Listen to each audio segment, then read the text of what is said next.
njuuma noo sant mu ne wele mu ne ko njuuma noo sant mu ne wele xanaa falsifié war naa tiit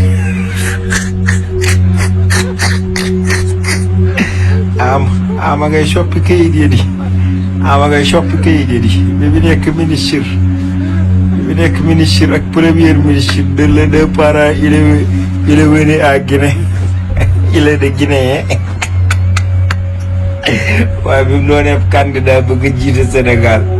les deux parents il est né à Podor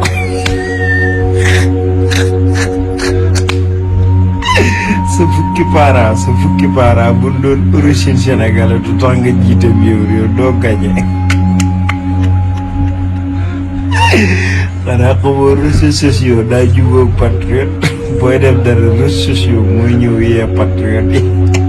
ni leen ba ngay changé kayit yi di yow baal toppale yi waa yow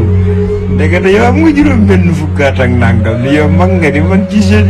jeune candidat yi laal te kon nekk vieux il est vieux de candidat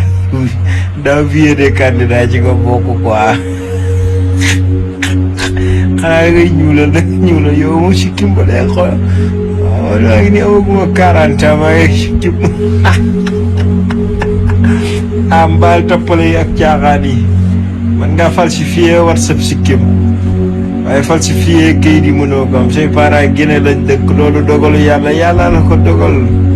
waaye dama ne say parents bu ñëpp dëkkoon Sénégal il est 10 parents il est Sénégal doo gañ Sénégal yow ndafa